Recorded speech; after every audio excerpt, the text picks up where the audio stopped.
Hola, bienvenidos nuevamente a este tiempo. Gracias a todas aquellas personas que se conectan todos los días a este tiempo devocional, a este tiempo de enseñanza de la palabra de Dios. ¿Ok? Y hoy quiero hablar un tema muy interesante para todas aquellas personas que quieren saber más de Jesús, que quieren conocer mucho más a Dios, mucho más al Hijo y mucho más al Espíritu Santo. ¿Ok? La vida e intimidad divina de Jesús. Los 4 libros de los Evangelios, Mateo, Marcos, Lucas y Juan, hablan de la vida de Jesús, desde su nacimiento, crecimiento, hablan también de su inicio ministerial, hablan también de la manera de cómo Jesús en la tierra comenzó a hacer la obra del Padre. Habla también de la pasión, de la muerte y también de la resurrección.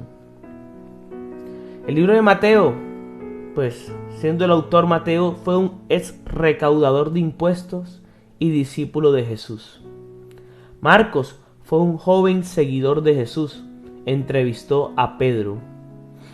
Lucas, un doctor e historiador, entrevistó a María y a los apóstoles. Y Juan fue un discípulo íntimo de Jesús. Y hay que tener en cuenta que tanto Mateo, Marcos y Lucas, en un estilo cronológico, son parecidos. Y Juan, diferente a los otros tres, es más filosófico, enseña más de la naturaleza divina de Jesús e incluye las enseñanzas que no aparecen en los otros tres. ¿Cómo era el Mesías? ¿Qué esperaba la gente? Recordemos que Mesías para el pueblo judío era el rey que iba por su pueblo, el Salvador.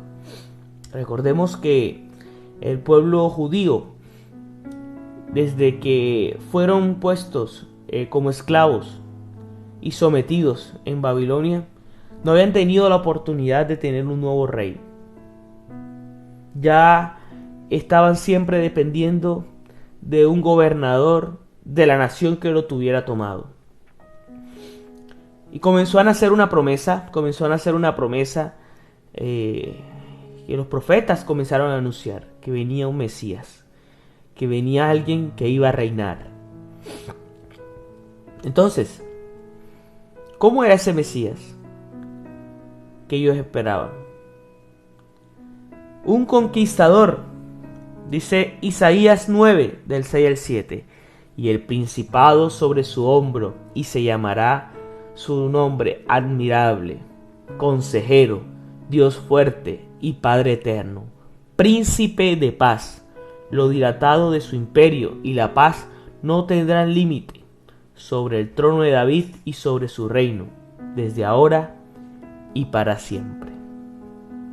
Los israelitas esperaban el cumplimiento de profecías así, el gran Mesías para salvarlo. Durante siglos los profetas habían prometido que vendría un rey, como David, para conquistar a los enemigos de Dios y establecer el reino de Dios aquí en la tierra, lo que le venía diciendo al principio. Sería el rey del mundo entero, estableciendo un mundo de paz, gloria y gozo.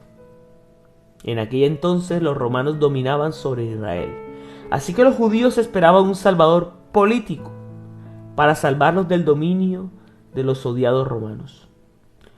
Que hubiera esperado a la gente a alguien como Jesús. Por eso es que Jesús, cuando comenzó a formarse la noticia de que quizás ese era el Mesías, era difícil creerlo, ¿cierto? Nació en un pesebre, un carpintero, un hombre pobre y humilde, un amigo de prostitutas y ladrones, una crucifixión terrible y muerte. Imagínense quién iba a esperar a un rey que tuviera esos antecedentes, ¿cierto? Nadie esperaba que antes de la gloria viniera el sufrimiento, antes del trono una cruz. Nadie, absolutamente nadie, esperaba a alguien como Jesús. Totalmente contrario, ¿cierto?, a lo que hoy muchos creyeran que es un rey. ¿Qué significa entonces Jesucristo?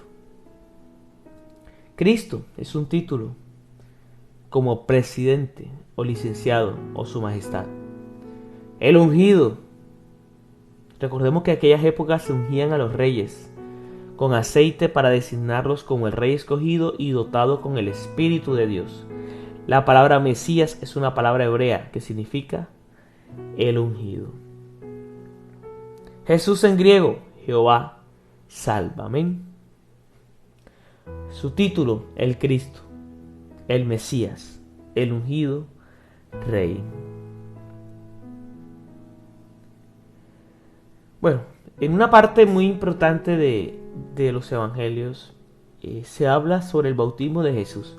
No sin antes el anuncio que Juan el Bautista, siendo un profeta de esos que pocos hay, o que muy poco ha habido en la humanidad, donde hace anuncios del arrepentimiento genuino, donde decía que hay que preparar la venida de nuestro corazón para el Señor. Vestía de pieles de animales, con ojos de fuego, clamando en el desierto. Jesús viene, como cualquier otro hombre hebreo del pueblo, para ser bautizado por Juan el Bautista en ese momento. Y dice la palabra que una paloma desciende y hay una voz de los cielos. Y el Señor mismo lo unge y lo declara rey, el Hijo de Dios. Esta historia del bautismo de Juan, aunque uno lo ha visto en películas, lo lee a través de la palabra, uno sabe que lo que enseña la palabra a través de esa historia es muy hermoso. También en el mundo espiritual se mueve algo especial, porque Jesús llega y Juan, que siendo un profeta de Dios, tenía el conocimiento de que ese era el Cristo, el que había de venir. Y él le dice: Señor, yo soy el que debo ser bautizado por ti. Y Jesús, ya mostrándose totalmente diferente a lo que los discípulos, bueno, no discípulos, hablemos del pueblo judío desde la historia, creyó que era un rey, alguien que llegaba para que todos le sirviera. No, Jesús vino de la manera más humilde a que un hombre que muchos llamaban loco, vestido con pieles de animales, lo bautizase para cumplir toda promesa. Y el Espíritu Santo descendió en ese momento sobre la vida de Jesús como paloma. Qué impresionante, ¿cierto?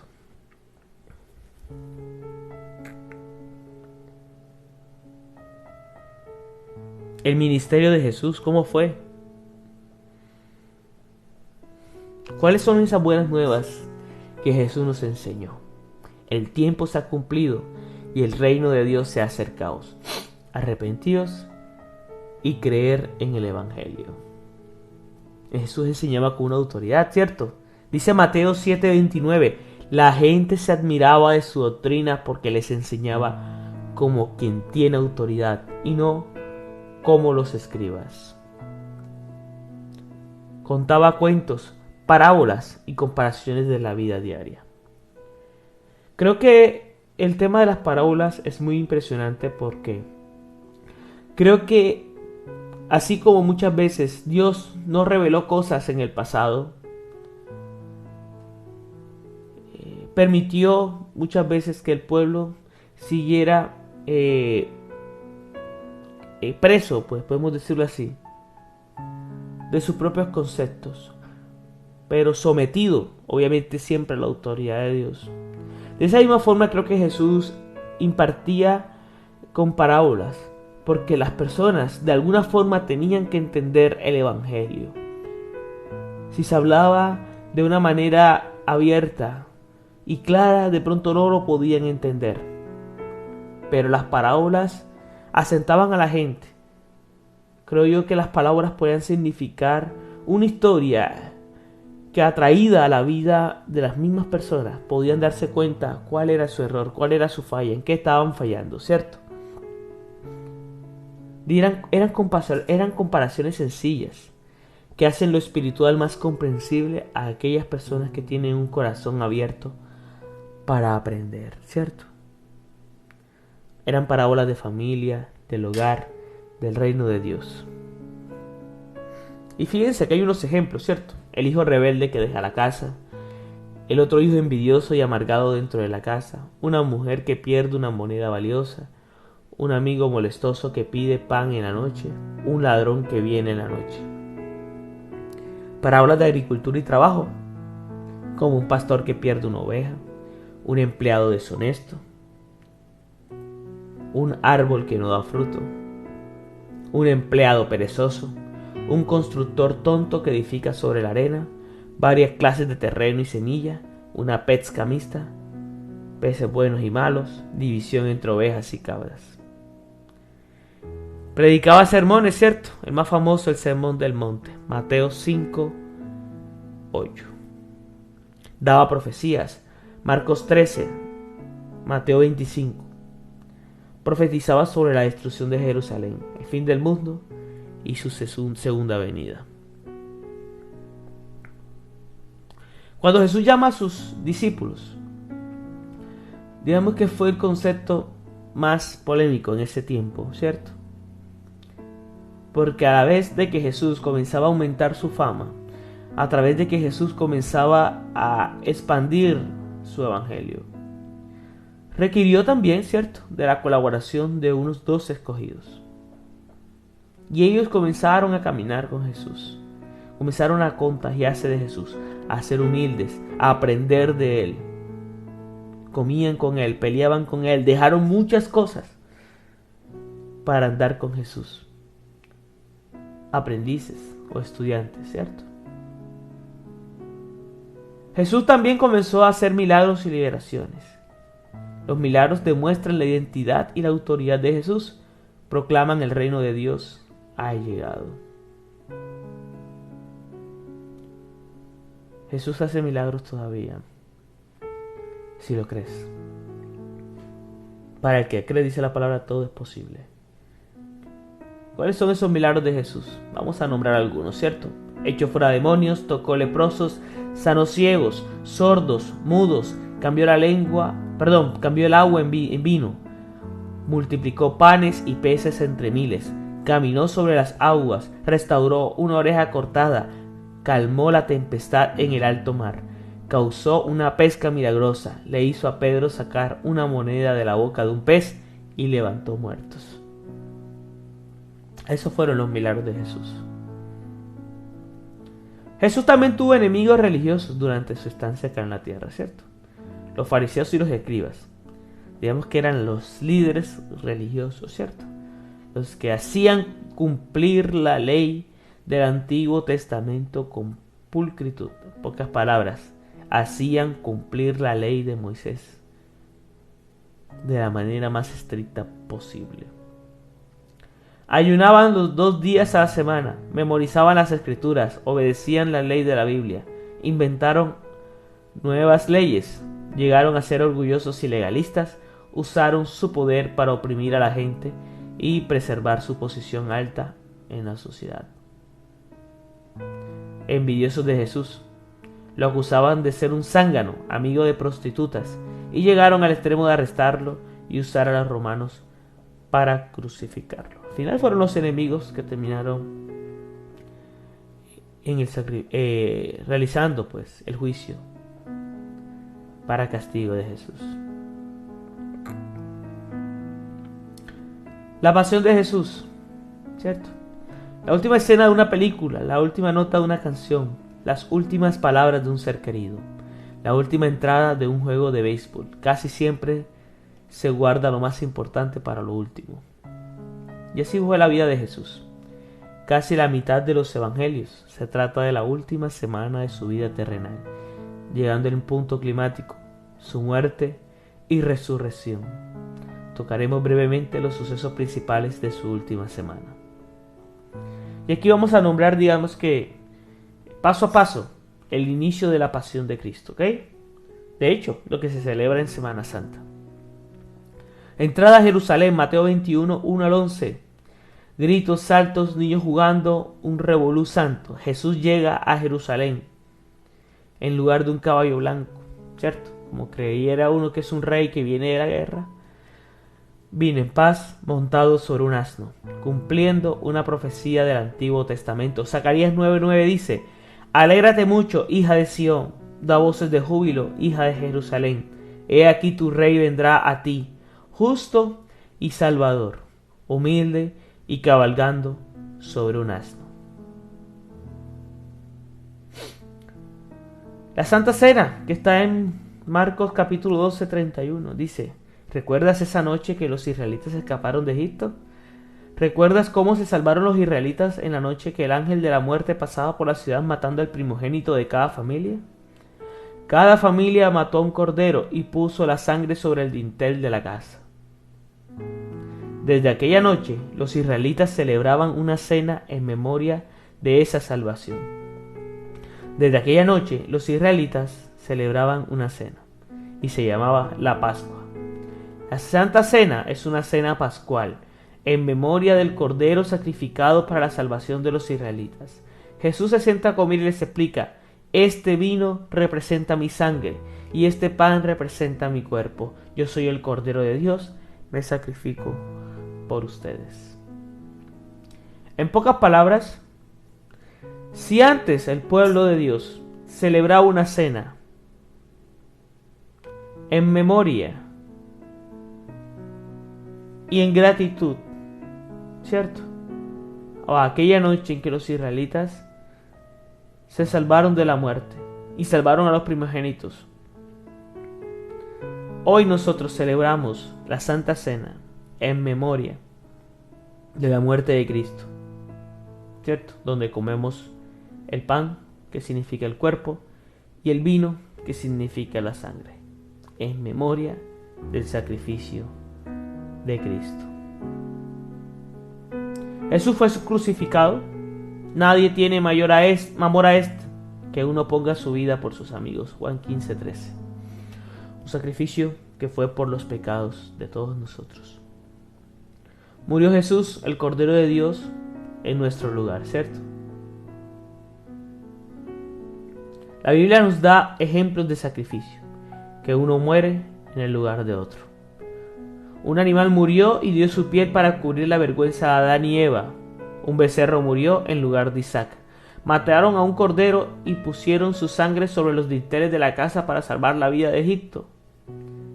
Miles de corderos fueron sacrificados a través de los años para pagar el pecado de los israelitas.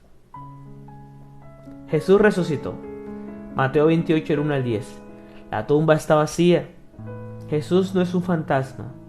Después de ser levantado, caminaba y comía y tocaba a sus discípulos.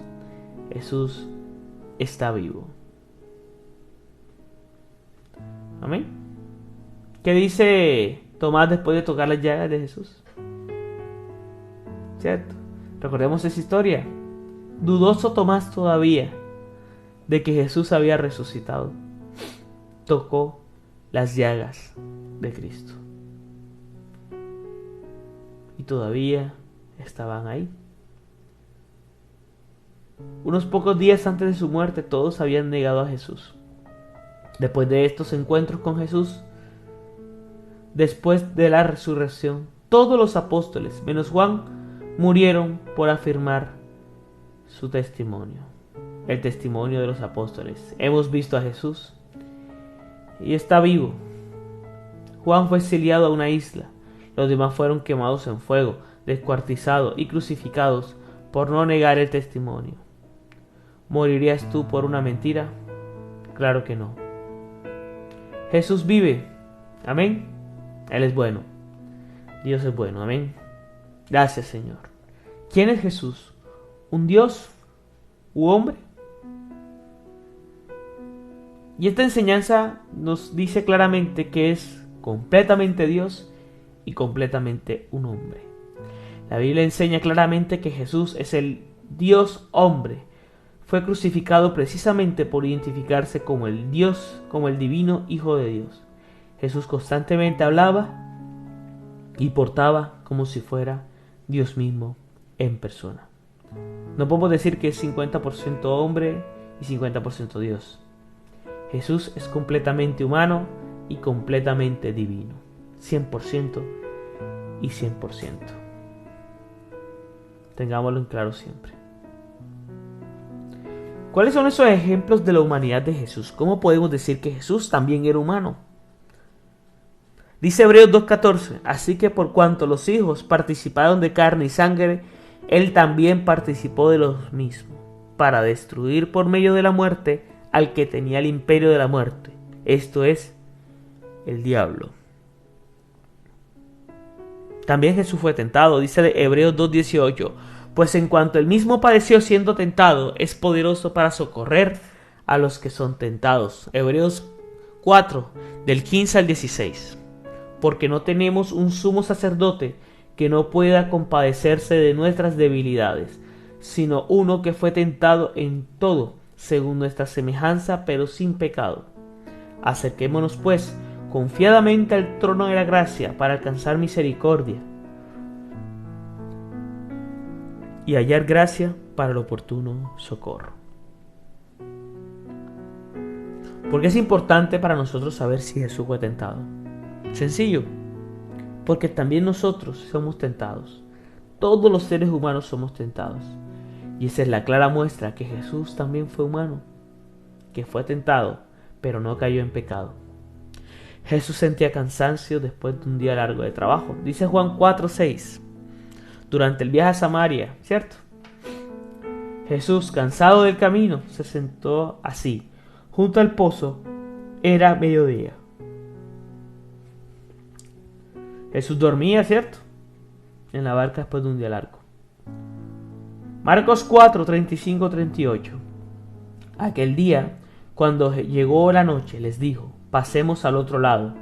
Y despidiendo a la multitud, le tomaron como estaba, en la barca. Se levantó una gran tempestad de viento, y echaba las olas de la barca, de tal manera que ya se anegaba. Y él estaba en la popa, durmiendo sobre un cabezal. Jesús tenía hambre y sed, ¿cierto?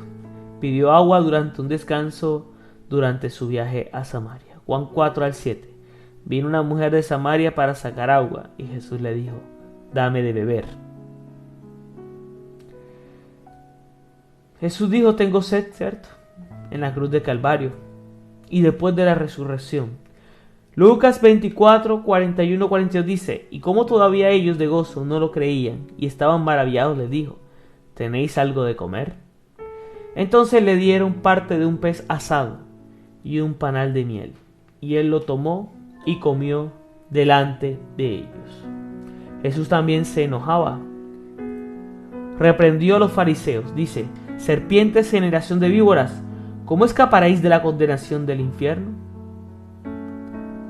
Votó vendedores en el templo, ¿cierto?